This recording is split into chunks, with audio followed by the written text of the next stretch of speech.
नमस्कार दोस्तों, हम आज लेकर आए हैं तकदीर का खेल की कहानी। बात बहुत पुरानी है।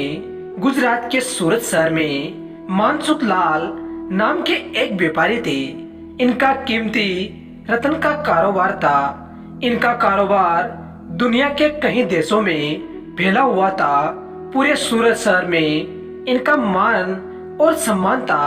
मानसुख लाल के दो बेटे थे, जिसका नाम रामलाल और श्यामलाल था। रामलाल को दौलत और रुतबे का बहुत घमंड था, जबकि श्यामलाल एक शरीफ और सुलझा हुआ इंसान था। घमंड के साथ साथ रामलाल में ऐश्वर्य और बेईमानी जैसे अवगुण भी थे। समय के साथ साथ मानसुख लाल की उम्र बढ़ती जा रही थी। ऐसे में उनके दोनों बेटों ने कारोबार में पिता का अधिक से अधिक हाथ बटाना शुरू कर दिया था। कुछ समय के पश्चात मानसुख लाल चल बसे और कारोबार का पूरा भार रामलाल और श्यामलाल के कंधों पर आ गया। बड़ा भाई होने के नाते रामलाल ने व्यापारिक फैसलों में अपनी मर्जी की चलाने शुरू कर दी। रामलाल बेईमानी और मक्कारी भरे फैसले लेने लगा। असली रतन के नाम पर वह नकली रतन का व्यापार करने लगा, जिससे उसका मुनाफा बढ़ने लगा। इस मुनाफे से उसका बाकी बचा चरित्र भी काला हो गया। दौलत के घमंड में वह परिवार में उन्मादी जैसा व्यवहार करने लगा। दूसरी तरफ शरीफ और सुलझे हुए श्यामलाल को शुरू में रामलाल की बेईमानी का अलम तो नहीं हुआ, परंतु जब उसने उसके व्यापार में परिवर्तन देखा तो पूरे माजरे को समझने में उसे ज्यादा देर नहीं लगी। रामलाल की करतूतों से श्यामलाल को बड़ा दुख हुआ। उसने रामलाल को समझाने और सही रास्ते पर लाने की कोशिश भी की, परंतु वह नाकाम रहा। उल्टे रामलाल श्यामलाल से खपा हो गया और व्यापार में बंटवारे का बहाना ढूंढने लगा। बंटवारे में भी उसने बेईमानी की साजिश रची, घर में कलह का माहौल पैदा किया। अतः रामलाल अपनी साजिश में सफल रहा और श्यामलाल के हिस्से के व्यापार में भी वह कब्जा कर बैठा। रामलाल के व्यवहार से दुखी होकर श्यामलाल ने शहर में दूसरी जगह अपना ठिकाना बनाया और रतन के अपने व्यापार को नए सिरे से शुरू किया।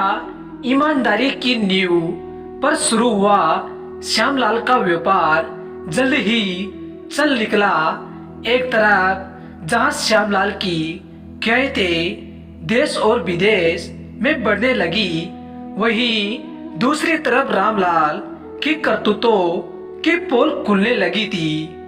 नकली रतन के व्यापार के कारण रतन बाजार में रामलाल की साख को जोरदार धक्का लगा और उसके व्यापार का दायरा सिमटने लगा। अतः नौबत यहाँ तक आ गई कि बाहर क्या अपने शहर का भी कोई व्यापारी रामलाल का नाम लेने से भी तौबा करने लगा। अब तो नौबत यहाँ तक आ गई कि रामलाल को धन के अभाव में अपना घर, दुकान, सामान तक बेचना पड़ रहा था। जल्द ही रामलाल के हाथ से सब कुछ निकल गया और वह परिवार सहित सड़क पर आ गया।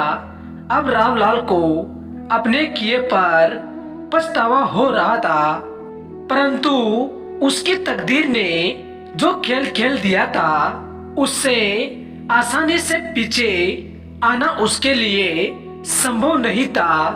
दूसरी तरफ श्यामलाल की तकदीर का खेल था, जिसकी बदौलत वह रंग से राजा बन गया था। जब रामलाल की बदहाली की खबर श्यामलाल को लगी तो उसे बड़ा दुख हुआ। पुरानी बातों को भूलकर वह भागा भागा अपने बड़े भाई रामलाल के पास पहुंचा और रामलाल के लाख मना करने के बाद भी उसे परिवार सहित अपने पास ले आया। यह भी तकदीर का ही खेल था कि जिस भाई के साथ रामलाल ने बदसलूकी कर उसे सड़क पर पहुंचा दिया था।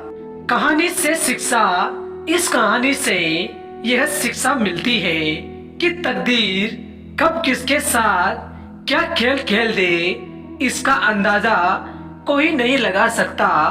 हाँ, इतना जरूर है कि आपके कर्म ही आपके तकदीर लिखते हैं। जिस तरह रामलाल और श्यामलाल के कर्मों के आधार पर तकदीर ने उसके साथ खेल खेला था, इसी तरह अच्छे कर्म करते रहना चाहिए। क्या पता कल तकदीर आपके साथ क्या खेल खेल जाए। इसलिए कहते हैं तकदीर का खेल निराला है। जय श्री गणेशाय नमः। दोस्तों, अगर हमारी कहानी आपको अच्छी लगी हो तो चैनल को सब्सक्राइब, लाइक शेयर जरूर करें और कमेंट पर जरूर बताएं। धन्यवाद दोस्तों।